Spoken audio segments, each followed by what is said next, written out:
परम स्नेही साहित्यान्वेषी सुधीजनों, सिंहभूम जिला हिंदी साहित्य सम्मेलन के ऑफिशियल यूट्यूब चैनल तुलसी भवन जमशेदपुर से जुड़ने पर मैं ब्रजेंद्रनाथ आपका हार्दिक अभिनंदन करता हूं। यूट्यूब के इस चैनल द्वारा तुलसी भवन में आयोजित कार्यक्रमों को प्रकाशित करने का विचार ऊर्जावान मानद महासचिव आदरणीय प्रसेनजीत तिवारी जी के कल्पना पटल पर आया था। इसी कड़ी में आज प्रस्तुत है विगत 16 अक्टूबर दिन शनिवार को आदरणीय माधवी उपाध्याय जी के काव्य संग्रह अनुपल गाता गीत पपीहा के लोकार्पण समारोह का 2 भागों में प्रकाशित होने वाले कार्यक्रम का पहला भाग।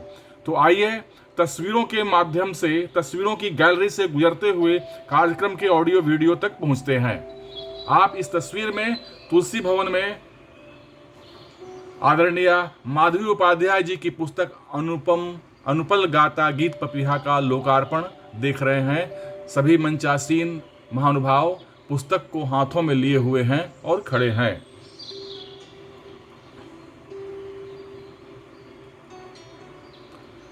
इसी कार्यक्रम को विभिन्न समाचारों ने प्रकाशित किया, उसकी क्लिप आप देख रहे हैं।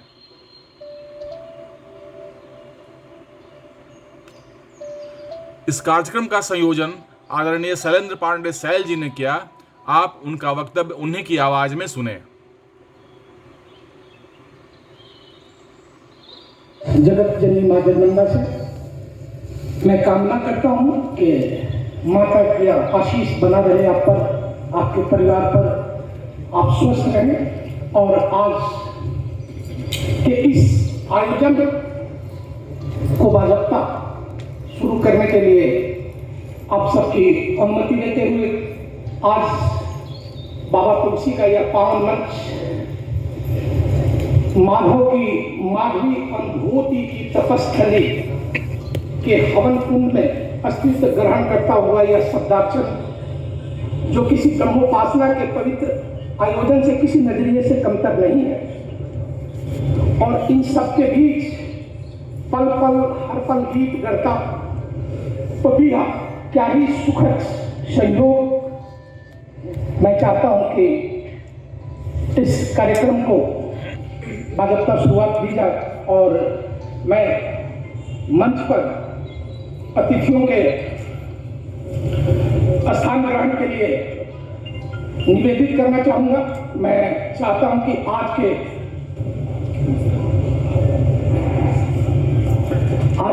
इस आयोजन की अध्यक्षता कर रहे बहुत ही वरिष्ठ रचनाकार, बहुत ही वरिष्ठ साहित्यकार जिनका लेखन न ही सिर्फ प्रशंसित अपने प्रदेश में बल्कि राष्ट्रीय स्तर पर इनकी एक अपनी पहचान है इनके लेखन की।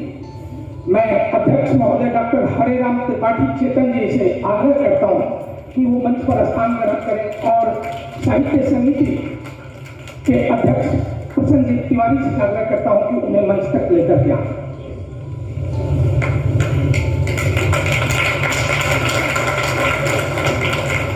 जोरदार तालियों से आज के इस आयोजन के अध्यक्ष महोदय का स्वागत किया जाए। हमारे आज के मुख्य अतिथि महोदय पूर्व मुख्यमंत्री झारखंड श्री रघुवर दास जी, जिनके नेतृत्व में इस प्रदेश में विकास की नई नई इमारतें गढ़ी आज के इस कार्यक्रम के मुख्य अतिथि हैं और मंच पर विराजमान है। मैं चाहता हूं कि उनके स्वागत में जोरदार करना होगा। आज के इस आयोजन के विशिष्ट अतिथि श्री सुभाष चंद्र मुंडा जी, अध्यक्ष तुलसी भवन उपस्थित है। मैं आग्रह करूंगा कि वो भी मंच पर स्थान ग्रहण करें। इस कार्यक्रम में एक और विशिष्ट अतिथि श्री अरुण कुमार तिवारी जी, जिनका कुशल नेतृत्व, जिनका सलाह, जिनके निर्देशन में तुलसी भवन फलफूल रहा है, वो भी उपस्थित हैं। मैं चाहता हूं कि जोरदार तालियों से उनका स्वागत किया जाए। और आज के इस आयोजन की केंद्र बिंदु जिनकी बदौलत, जिनके हेतु आज का यह आयोजन है, वह माधवी उपाध्याय सुखद संयोग पिता की छाया में उनका रचना कर विकसित हुआ है। मैं उनसे आग्रह करता हूं कि वो मंच पर आए और अपना स्थान ग्रहण करें। आप मंचासीन महानुभावों को देख रहे हैं। बाएं से तुलसी भवन संस्थान के न्यासी आदरणीय अरुण तिवारी जी, तुलसी भवन संस्थान के अध्यक्ष आदरणीय सुभाष चंद्र मोनका जी, अध्यक्षता कर रहे डॉक्टर हरिराम तिवारी चेतन जी, पूर्व मुख्यमंत्री श्री रघुवर दास जी और संस्थान के मानद महासचिव आदरणीय प्रसेनजीत तिवारी जी, और जिनकी पुस्तक का लोकार्पण आज है आदरणीय माधवी उपाध्याय जी।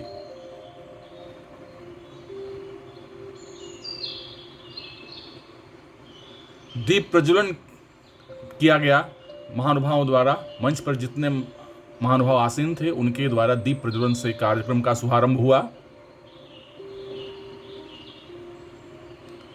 दीप प्रज्वलन के पश्चात आदरणीय वीणा पांडे भारती जी ने सरस्वती वंदना प्रस्तुत की। उनकी कंठस्वर में सरस्वती वंदना सुने।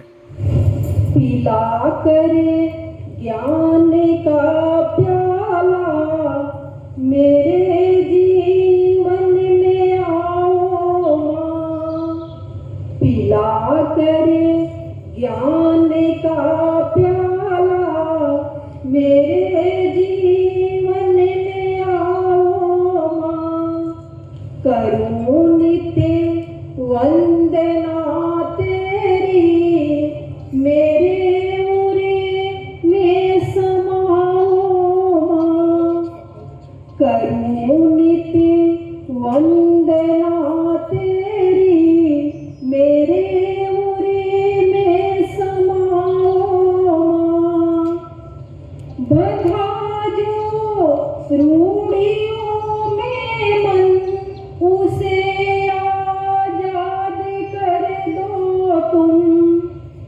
बधा जो रूढ़ियों में मन उसे आजाद कर दो तुम, तेरे चहु और जो फैला उजाला साथ लाओ मां, तेरे चहु और जो फैला उजाला साथ लाओ मां। तुलसी भवन के मानद महासचिव आदरणीय प्रसेनजीत तिवारी द्वारा स्वागत भाषण प्रस्तुत किया गया। उसका वीडियो आप देखें। हम सब पूर्व सूचना और चर्चा में हुई होगी, तो हम सबको ज्ञात है कि आज एक शहर के साहित्यिक जगत में महत्वपूर्ण कार्यक्रम के लिए हम सब यहाँ उपस्थित हुए हैं। और इस कार्यक्रम के हृदय में साहित्य का क्षेत्र ऐसा है कि उसमें पुस्तक ही सबसे महत्वपूर्ण, रचनाकार उससे भी महत्वपूर्ण, और इन दोनों के साथ में सौभाग्य से हम सबों के बीच में आज जो कार्यक्रम की अध्यक्षता करने के लिए इस झारखंड ही नहीं भारत के भी जो विद्वानों में जिनका एक नाम आता है, हम सब उनकी साहित्यिक साधना से पूर्व परिचित हैं। तुलसी भवन में मुझे एक बार उनका आशीर्वाद मिला है और आज इस कार्यक्रम की आप अध्यक्षता कर रहे हैं डॉक्टर हरिराम त्रिपाठी चेतन जी का मैं तुलसी भवन संस्थान की तरफ से बहुत बहुत स्वागत करता हूँ। जैसा कि सैल भैया बता ही रहे थे, हम सबों की जानकारी में है और यह कम होता है, बहुत बार हम सब देखते रहे हैं कि जब पिता या पूर्वज एक स्थान को प्राप्त करते हैं तो बाद की पीढ़ी उस गति को आगे नहीं रख पाती है। परंतु माधवी जी और सब हम इनके बारे में जानते हैं, सैल भैया हैं और हमारी साहित्य समिति की है, तो मेरा तो थोड़ा सा ज्यादा पक्षपात भी है इन लोगों के प्रति। और दो है, माधवी जी भी हैं और उतना ही अच्छा लिख रहे हैं, जिनके सुपुत्र दिव्येंदु जी भी नीचे बैठे हुए हैं और एक बहुत ही नए क्षेत्र में काम कर रहे हैं और बहुत अच्छी पुस्तक उनकी भी तैयार है। हम सब उस विमोचन जब बन पाएगा योजना में है और उन्होंने बहुत अच्छा डीएन में बहुत ध्वस्त करेंगे जो एक पाश्चात्य जो बाह्य विचारधारा हम सब पर आक्रमणकारी है उसको ध्वस्त करने के लिए वैज्ञानिक तथ्यों के साथ में काफी मेहनत कर इस पुस्तक को भी लिखे दिव्येंदु जी ने। तो ऐसा इस पिता पर हम सबों को गर्व है और साहित्य जगत की तरफ से हम सब आभारी भी हैं। और आज आप समय निकालकर हम सबों के बीच में आए, इसलिए हम सब आपके आभारी हैं। तुलसी भवन आपका स्वागत करता है। और इसके साथ ही मैंने कहा था पुस्तक रचनाकार महत्वपूर्ण है, परंतु जब योजना बन रही थी इस कार्यक्रम में तो हरदम 4 चांद लगाने के लिए, उसकी शोभा बढ़ाने के लिए, उसको और अच्छा जब बढ़ाना रहता है तो उसमें साहित्य समिति ने निर्णय लिया था, सभी नाम सोचते हम चले, तो हम सबों के बीच में एक ऐसा नाम उभर कर आया जिस पर झारखंड ही नहीं पूरा भारत भी गर्व करता होगा। क्योंकि बहुत बार झारखंड राज्य बनने के बाद में, हम सब तो झारखंड राज्य बनने के पहले से मेरा साथ है, परंतु झारखंड राज्य बनने के बाद में जो राजनीतिक परिस्थिति चली, हरदम आप जीतते रहे, विधानसभा के सदस्य रहे, परंतु हम सबको ध्यान में एक बार, बहुत बार जो इस बारे में थोड़ा राजनीतिक हम सब चिंता करते हैं, उसमें ध्यान में आता था फेल्ड स्टेट की तरफ जा रहा है क्या। कोई मुख्यमंत्री नेतृत्व करता, जिस दल से जुड़े उस दल का भी राज्य था यहाँ पर, परंतु पूरा शासन काल नहीं चला पाता था, भ्रष्टाचार को रोक नहीं पाता था। हम सब जिस विचारधारा से हम सबको ध्यान में, मैं पीछे से जुड़ा रहा हूँ, हम लोग सब चिंतित रहते थे क्या ऐसा झारखंड में नहीं हो सकता है क्या। बिहार से हम सब निकल कर आए थे, जितने संसाधन यहाँ पर थे, जो बातें सोची गई थी, तो उसको हम प्राप्त कर पाएंगे कि नहीं कर पाएंगे। परंतु ईश्वरीय योजना से जब सरकार बनी और एक नायक हम सब जमशेदपुर में और उसके साथ रहने का हम सब जानते थे कि झारखंड में ऐसा तो नहीं है कि किसी भी नाम को खोजें तो भ्रष्टाचार उसके साथ नहीं जुड़े। तो उसमें सब हम सबों ने देखा, जब यह नाम चुनकर आया तो पहला ही जो एकदम जिसके जीवन में दाग नहीं लगा हो, जिसके पूरे राजनीतिक यात्रा में हम सब साथ रहे हैं, हम सब इसके गवाह हो सकते हैं, परंतु जमशेदपुर की जनता भी इस बात की गवाह रहती है कि राजनीतिक में नेताओं के बारे में बहुत बार रहता है कि नेता हैं तो उससे बातें रहती होंगी, परंतु एक ऐसा व्यक्तित्व हम जमशेदपुर का हमारा प्रतिनिधित्व करते रहा है जिसके पूरे राजनीतिक जो जीवन है उसके पूरे ध्वल में कोई दाग नहीं लगा हो, भ्रष्टाचार जिसमें नहीं जुड़ा हो, ऐसा व्यक्तित्व हम सबों के बीच में है। और इस बात को आप जमशेदपुर का प्रतिनिधित्व तो करते थे और विकास की जो गंगा आपने जमशेदपुर में बहाई थी, इससे हम सब परिचित रहे हैं, परंतु एक झारखंड राज्य भी जब आपके जिम्मे में जा रहा था, आपके पास जा रहा था, तो यहाँ से लेकर दिल्ली तक सभी के मन में बहुत सी बातें थी कि क्या होगा, कैसे होगा। आपके मंत्रित्व काल में हम सब जानते हैं, और बहुत से मैंने ब्यूरोक्रेट से भी बात किया था, आपके सेक्रेटरी रहे, वो सब भी बहुत आसान नहीं होता है झारखंड में। सेक्रेटरी और आईएएस से बात किया तो बुराई करना स्टार्ट कर देते, किसी नेता का नाम लीजिएगा, परंतु इनके साथ के लोगों ने भी जो काम किया इनकी बड़ाई करते थे। और आप पर जब राज्य का मुख्यमंत्री का दायित्व आया तो सर्वप्रथम बहुत सी जो शंकाएं थी, बहुत सी बातों को हम सब ने एक रूढ़वादी नियम बना लिया था, उस नियम को भी आपने भंग किया और सबसे पहला तो काम किया, सफल नेतृत्व दिया लगातार 5 साल शासन चलाने का। तो बहुत बड़ी बात है झारखंड के हिसाब से, बहुत बार हम सबों के ध्यान में नहीं आता है। मैंने फिर कहा कि राजनीतिक चेतना विधायकों में, नेताओं में इस बात को लेकर चलना हम सब असंभव मानते थे बहुत बार, उनके जिम्मे में भी जब गया था तो। लेकिन 5 साल शासन चलाना, विकास की इनकी आदत थी तो विकास करेंगे, सब हम लोग के मन में शंका नहीं थी। झारखंड को जो गति हम सब मानते थे, बाबूलाल मरांडी जी के समय में बहुत बार रहता था कि उनके समय में विकास हुआ, रोड दिखा है, परंतु इन्होंने चहुं विकास किया। यहाँ पर मैंने चहुं विकास में होता है जो सड़क, बिजली, पानी, इसका तो बिजली और सड़क तो हमको ध्यान में दिखता होगा, बिजली उन्होंने 24 घंटे की व्याप्तता की, प्रत्येक घर में पहुंचाया। इसके बावजूद राज्यों के प्रांतों के विकास में तो महत्वपूर्ण बातें रहती है, वह था निवेश को लाना। इसके लिए भिन्न भिन्न प्रयत्न, वह हम सब जानते हैं, लेकिन वो लगातार मेहनत करना, अच्छे से मिलों को साथ में जोड़ना, टीम बनाना महत्वपूर्ण है। जैसा सफल इनका बेदाग चरित्र था, इन्होंने अपने आसपास भी जो टीम बनाई वो ऐसे ही लोगों की टीम बनी और उन सबों के प्रयास से झारखंड में एक बड़े निवेश के कार्यक्रम तय हुए, लोगों के मन में इमेज अच्छा गया। और आप सबों को जानकर यह भी आश्चर्य अच्छा लगेगा कि झारखंड में ऐसे मुख्यमंत्री थे जो 10 बजे जब सुबह आते थे तो रात को 8-9 बजे के बाद ही जाते थे। टिफिन इनका ऑफिस नहीं होता था, घर से टिफिन आ जाता था, तो पूरे समय, अगर रांची में है तो आपका पूरा समय कार्यालय में जाता था। ये सब जब नेतृत्व मेहनत करता है तो उसकी परिणति हम सबको दिखती है। मैंने कहा था कि जब आप बन रहे थे तो इसके पहले होगा झारखंड में आश्चर्य होगा सभी बातें कि हम सब बिहार के जितने नियम कानून पारा फाइल्स के नियम बने हुए थे वही थे। आपके आगे आपने श्रम विभाग में सब अधिकतर विभागों में आपने नियमावली तैयार कर दी। एक आज जब नियम तो मंत्रालय का हमको सामान्यतः हम लोग जो नहीं जुड़े हुए हैं या सरकारी व्यवस्था में नहीं आते हैं ध्यान में नहीं होगा। झारखंड की अपनी कोई नियमावली ही नहीं बनी हुई थी किसी मंत्रालय का। सभी बिहार के आपने जो काम हम सब नहीं जानते मैं उसका उल्लेख कर रहा हूँ। जैसे कार्यालय में हरदम रहते होंगे जो कार्यालय में नहीं जानते होंगे तो हम सब मिलने भी जाते थे तो उसको चयन चुनते थे। उनका टिफिन का टाइम होगा तो उस समय आसानी रहेगी। नियमावली बनाना, नियमावली उन्होंने झारखंड में खत्म किया। राजनीतिक स्तर का भ्रष्टाचार जिस झारखंड में हम सब सोचते थे नहीं खत्म हो सकता है उसको भी न्यूनतम क्योंकि एकदम हम नहीं कह सकते हैं कहीं नहीं हुआ होगा, लेकिन एक व्यक्ति आज भी लाता है तो कोई उनके तरफ उंगली नहीं दिखाकर रख सकता है।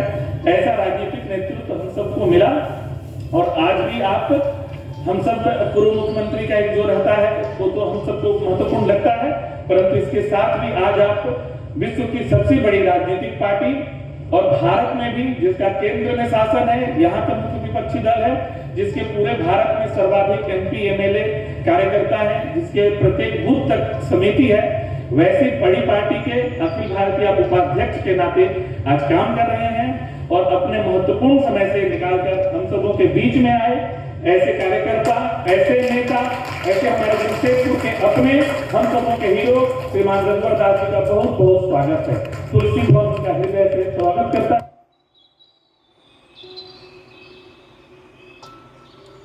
आदरणीय डॉक्टर अजय ओझा जी ने रचनाकार का परिचय प्रस्तुत किया।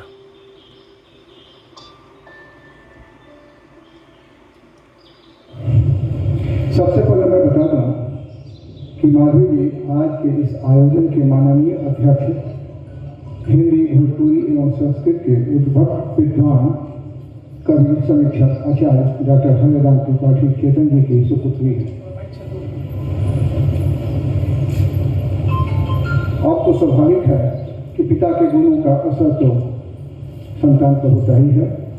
जैसा कि माधवी बताती हैं, इनमें कविता लिखने की रुचि 8वीं 9वीं कक्षा में पढ़ते वक्त ही पैदा हो गई थी। पिता की लिखित पुस्तकों को अक्सर पढ़ा करती थी। इसके अलावा बड़े बड़े कवियों को पढ़ने का शौक इन्हें हमेशा रहा है। सिर्फ पढ़ना ही नहीं, इन्हें गाने का भी शौक रहा है।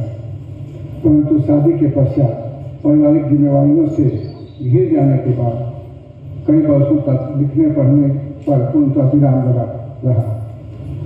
परंतु धीरे धीरे जब पारिवारिक जिम्मेदारियां सिमटने लगी, बच्चे बड़े होने लगे, पहले की अपेक्षा अब समय भी मिलने लगा, तब सिर्फ एक बार इनके मन मस्तिष्क में साहित्य के प्रति झुकाव बढ़ा और धीरे धीरे लिखना पुनः आरंभ हुआ।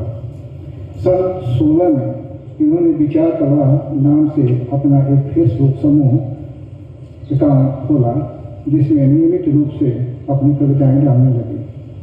लोगों से काफी सराहना मिली और ये प्रोत्साहित होकर निरंतर आगे बढ़ने और उत्कृष्ट रचना लिखने के लिए प्रेरित होती रही। इस बीच धीरे धीरे अनेक साहित्यिक समूहों से जुड़ती रही, जिसमें मुख्यतः अंतरा शब्द शक्ति, विश्व हिंदी संस्थान कनाडा, विश्व हिंदी रचनाकार मंच, विश्व हिंदी लेखिका मंच वगैरह। सभी साहित्यिक रूपों में उनकी रचना को काफी सराहना मिली। इसके बाद अंतरा शब्द शक्ति में रचनाएं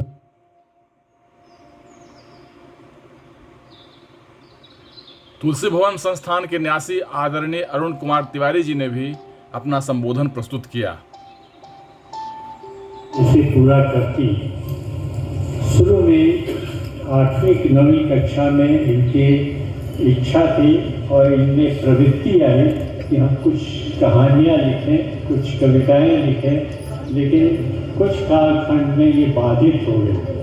लेकिन वो मरी में वो सब जिंदा रहे और जब भी इनको मौका मिला इन्होंने उसको फिर से प्रयास करके और जागृत किया। आदरणीय डॉक्टर संध्या सिन्हा सूफी जी ने अपना पुस्तक पर अपना पाठकीय विचार प्रस्तुत किया। आप सुने उनके विचार।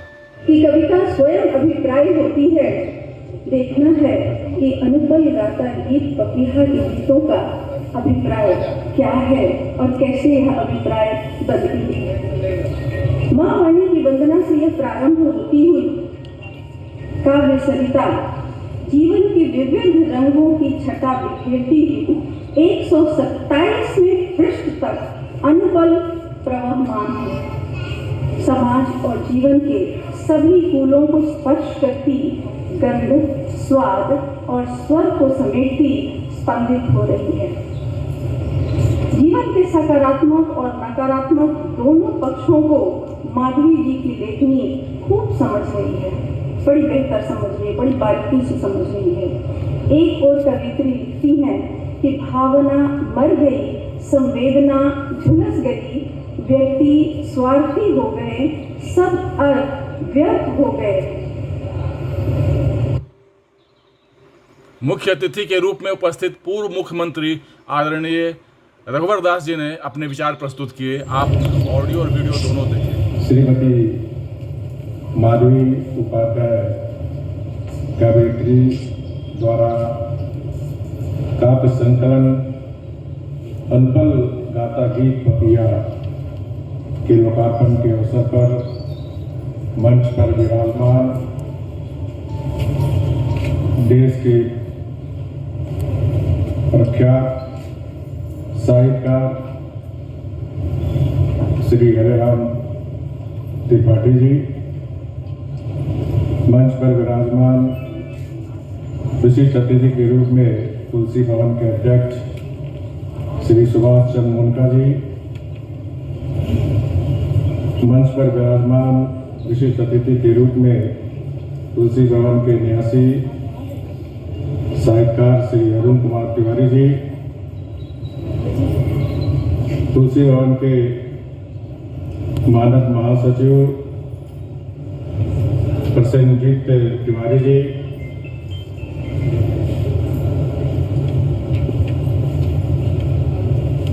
और मंच का सफल संचालन कर रहे मां भारती की सेवा रक्षा करते हुए सेवानिवृत्त सैनिक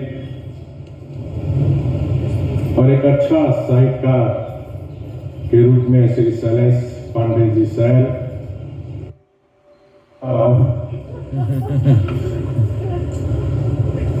ऐसा माना जाता है कि अच्छी कविता अभ्यास से नहीं लिखी जाती है, वह खुद में कलम पर उतरती है। और कविता लिखना मैं मानता हूं ईश्वरीय देन है। कवित्री माधवी उपाध्याय जी की कृति अनपल गाता गीत मसीहा की रचनाएं, जहाँ काव्य संग्रह के नाम को सार्थक करती है, वहीं वह कम से कम शब्दों में और अधिक गहरी बात करने की कोशिश भी करती है। कवित्री माधवी उपाध्याय ने अपनी इस काव्य संग्रह में न सिर्फ मन की पीड़ा को उकेड़ा है, बल्कि रचनाओं का इंद्रधनुष उसमें शामिल किया है। तो मित्रों, आपको यह वीडियो अवश्य पसंद आया होगा। आप इस चैनल को सब्सक्राइब करें, लाइक और शेयर करें और बेल आइकन अवश्य दबा दें ताकि कोई भी नया वीडियो अपलोड होने पर उसकी सूचना आपको मिल जाए। तो मिलते हैं इसी कार्यक्रम के भाग 2 पर, जिसमें आप माधवी उपाध्याय जी का गायन सुनेंगे और डॉक्टर हरिराम त्रिपाठी चेतन जी का रचना धर्मिता पर उनके विचार सुनेंगे।